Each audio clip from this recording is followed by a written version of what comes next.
Hey guys, Sublord here, back in with another action figure review, and today we'll be taking a look at the Marvel Legends Target exclusive. Oh, jeez, because let's face it, when it comes to Target lately, they suck a big old bag of donkey dicks.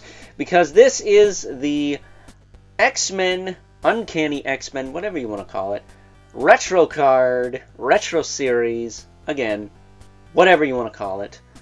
Savage Land Professor X with safari suit, apparently. Even though if he's on the Savage Land wearing clothes like this, kind of assume it's safari, dude. Like, really.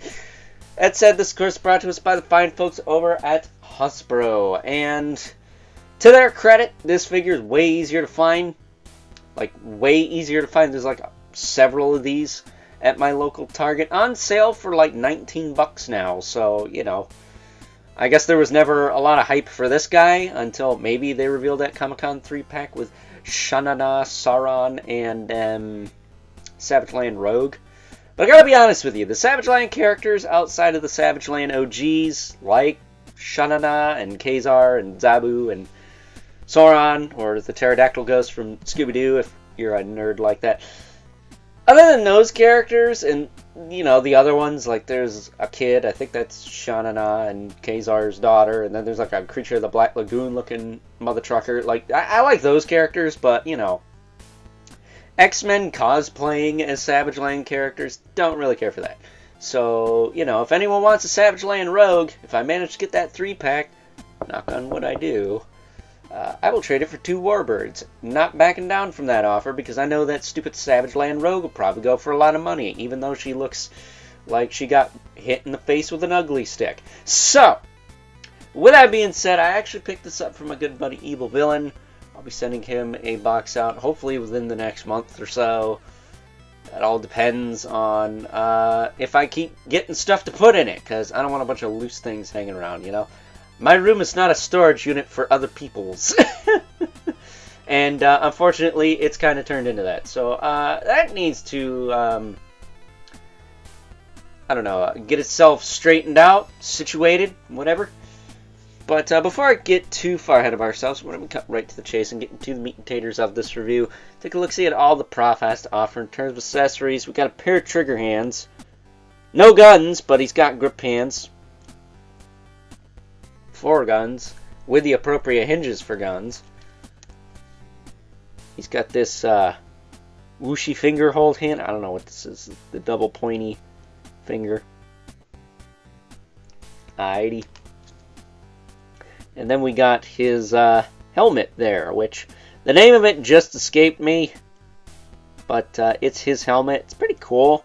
I don't remember the old one having these tubers on the side, so it might actually be a better version of his helmet, which I don't personally have, but it is what it is. It's Professor X. How much do I really give a crap? He sits on his butt. Granted, he's paralyzed most of the time, so that's not his fault. But still, like, he's a dude who sits. Do I care that much? So, taking a closer look at this figure, he is reuse of the Hank Pym, is it? Or Scott Lang figure from the West Coast Avengers box set, which, gotta say, probably one of the most underwhelming box sets ever. I mean, you get a dude in clothes, you get a repainted tiger that's not orange, even though tigers are orange, genius. Silver Centurion, Iron Man, which is not a hard figure to get. Is it Julie Carpenter, Spider-Woman, which was not hard to get either. And then the only figure worth a crap out of that set is Mockingbird, and she's probably going to get an Avengers retro card because nobody bought that 5-pack to get her. So, as far as this figure goes, since it is a new sculpt, his head is on a double ball peg with the ball joint in the base of the neck there. Pretty good tilt. Pretty good rotation. Looks up and down okay. That's not too bad. He got a little nick on his head, but oh well. Shoulders can pop out to the side about that far. Surprising no butterflies on this guy. Pretty gummy biceps. He does have bicep swivel, but it's nothing to really write home about. It's really like, ugh. I don't know why this guy is so gummy. It's mold was used one other time. Must just be like that. And he's got double elbow. That's fine. Swivel hinge wrists. Ab crunch does barely anything at all. So why is it even there? Like, he can bend back one notch, forward one notch. That's pathetic. His waist will turn. Hips actually get decent range. That's almost a split. For Hasbro, that's impressive. He can kick forward really good. That's like better than that Maximum Spider-Man, isn't it? Of course it is. He's got a thigh cut. Works okay.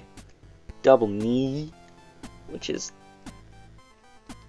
tight as heck, but it does work just fine.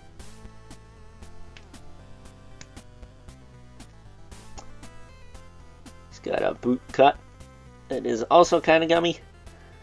Not gonna lie, like, you could see that, right? The boot cut's a little better than the bicep. Like, the bicep swivel, you clearly see, like, the peg is twisting in there. But he does have hinged ankles.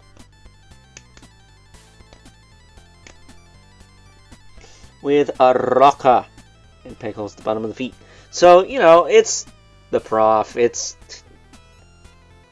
Who really wanted this figure? Like, come on. I'm a little surprised my buddy Evil Villain wants it, because it's not a smoking hot Asian chick with eyeliner, or, you know, something that's not just a dude. He's always like, it's just a dude. Well, this is just a dude, man. Not sure what to tell you there. And he doesn't even want Savage Land Rogue, so why he wants this guy? Don't know. Better him than me, I suppose. I saved the 19 bucks. But I at least got this video out and told you this is a decent figure. It's not terrible. If you wanted it, you got it. I almost wouldn't mind having the hands if they were black gloves, because I'd like to put those on Blade. Especially since his trigger hands have the appropriate hinge for holding stuff. I don't think Blade actually does. And I also wanted Blade to have gloves, dang it. But either way, it is what it is. Decent figure, but not great, I will say. Definitely not like top 10 Legends worthy at all for me. So, with that being said, it's time now that we move right along and take a look at some size comparisons.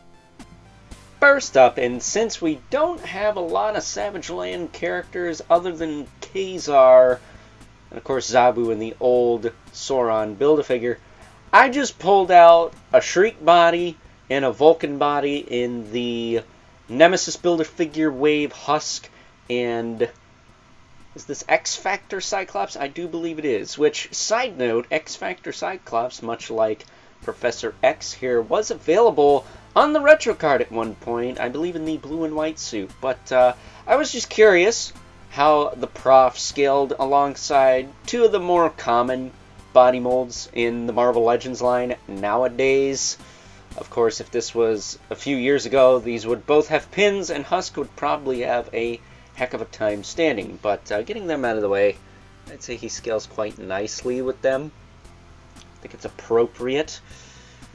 But of course we need to make way for our two regulars, the Mythic Legion's Brother Mandibilith, right there, and the infamous Living Spawn, who, as usual, towers over everyone because he is a 7-inch figure, not a 6-inch one. So with that being said, it's time now that we wrap things up with some final thoughts. Overall, and yeah, if you wanted a Savage Land version of the good old Prof from ye old X-Men, then look no further than this Target exclusive on the retro card that also happens to be going on clearance for some reason or another at this current time. However, if this is not your thing, like me, easy pass. Again, he kind of looks more like a G.I. Joe Classified Series figure with way less detail, but to each their own, I suppose. So, with that being said, hope you guys enjoyed this review. Until next time, catch you guys later.